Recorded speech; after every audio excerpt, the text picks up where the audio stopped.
Sad is the man who is asked for a story and can't come up with one. His 5-year-old son waits in his lap. Not the same story, Baba, a new one. The man rubs his chin, scratches his ear.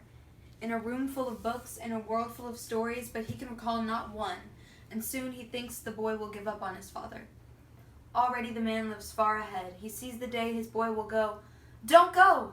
Hear the alligator story, the angel story once more. You love the spider story. You laugh at the spider. Let me tell it. But the boy is packing his shirts. He's looking for his keys.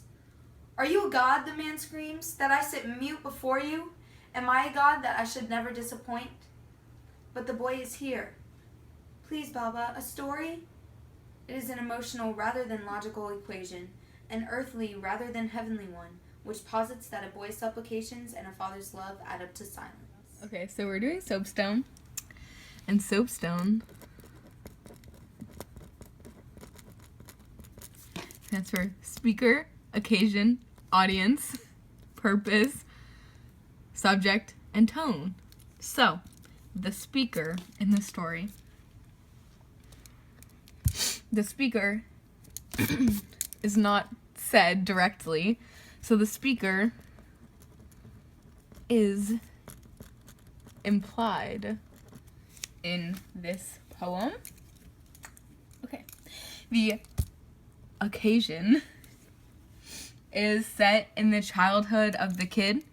As you see in line 3, the kid is 5 years old, so obviously he's a child. And then it's like it jumps to when the father thinks that the boy is like leaving. So that would obviously not be in his childhood anymore. That'd be when he's older. And this poem is a memory of the man who's reading to his son. Alright, the audience. The narrator doesn't say that there's a concrete audience, but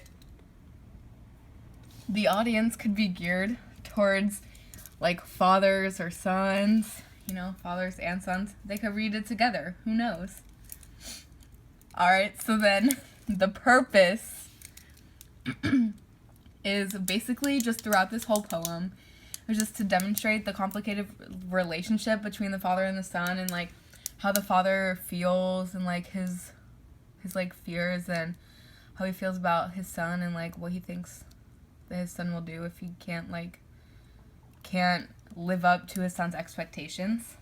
And then the subject, it shows the fears. It shows the fear that some fathers have of their kids growing up and leaving. As you can see, like where he says in line 15, but the boy is packing his shirts. He's looking for his keys.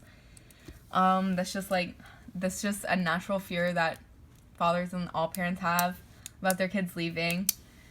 And then the tone is really just like nostalgic throughout when he says that like the boy will give up on his father, and it's desperate where it's the italicized print is it's like desperate because he's yelling right here too. He's yelling basically for the man's yelling for the kid to just hear him out and like hear a story. So yeah.